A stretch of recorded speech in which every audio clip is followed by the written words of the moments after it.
Salam Sobat Samas yang terkasih. Kembali kita berjumpa dalam Samas edisi 21 Desember 2024 hari ini. Mari kita awali dengan doa. Tuhan, kami akan bersama-sama membaca dan merenungkan firman-Mu. Karena itu, tolonglah kami agar kami dapat memahaminya dan dapat melakukannya dalam hidup kami. Dalam nama Tuhan Yesus kami berdoa. Amin. Bacaan kita hari ini saya kutipkan dari 2 Korintus 12 ayat 9. 2 Korintus 12 ayat 9 yang berbunyi demikian. Tetapi jawab Tuhan kepadaku, cukuplah kasih karuniaku bagimu, sebab justru dalam kelemahanlah kuasaku menjadi sempurna. Sebab itu terlebih suka aku bermegah atas kelemahanku, supaya kuasa Kristus turun menaungi aku. Sobat Samas yang terkasih, seorang jemaat yang sedang kritis di rumah sakit meminta agar menghubungi pendetanya karena ia akan menyampaikan sesuatu.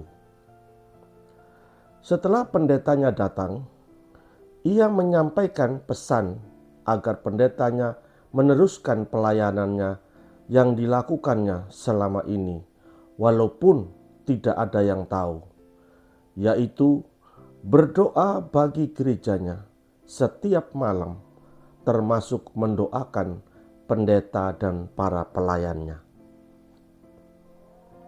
Itulah pesan yang disampaikan oleh jemaat itu kepada pendetanya. Sobat Samas yang terkasih, ada sebuah kalimat bijak yang berbunyi demikian.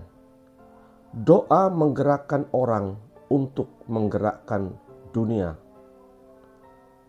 Sadar atau tidak, ukuran manusia pada umumnya menganggap bahwa pelayanan itu harus diketahui, dilihat, ada fotonya sebagai bukti fisik, ada anggarannya, dan ada nama orang yang terlibat.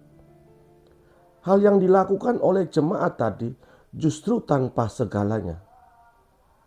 Apakah kita akan mengatakan, kan hanya berdoa di rumah, gak kemana-mana? Permisi bertanya, apakah kita sudah melakukannya? Jemaat tadi melakukannya dengan segala keterbatasannya sebagai seorang pendoa syafaat yang setia.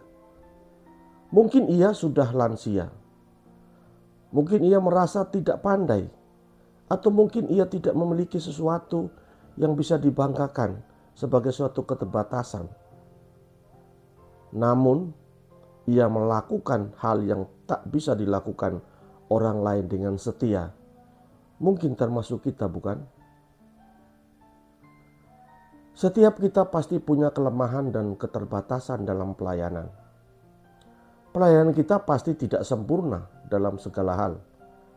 Tetapi ketika kita melakukannya dengan setia dan tulus, akan menjadi berkat dan tentunya menyenangkan hati Allah.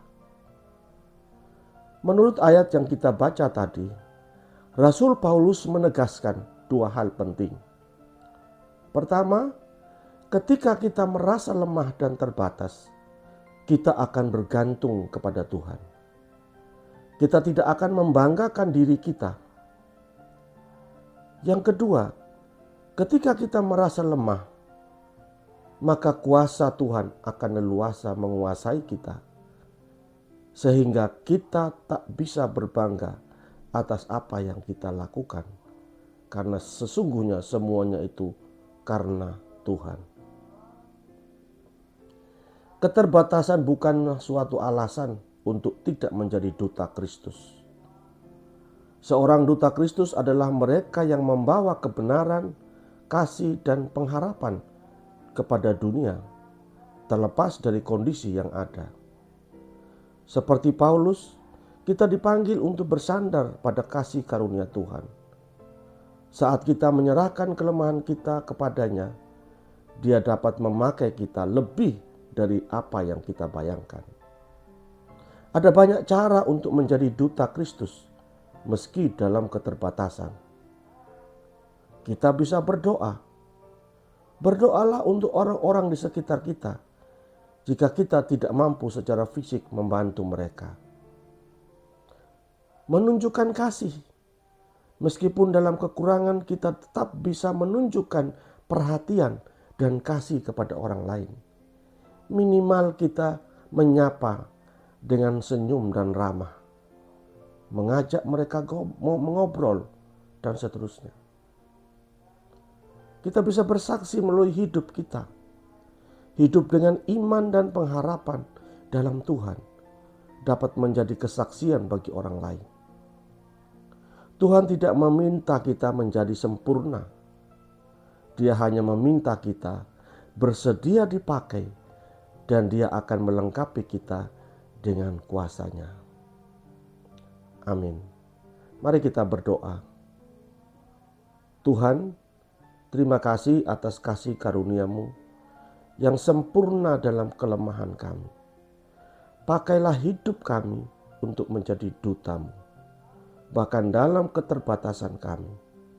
Ajarlah kami untuk selalu bersandar kepadamu dan menunjukkan kasih-Mu kepada dunia ini. Dalam nama Tuhan Yesus kami berdoa. Amin.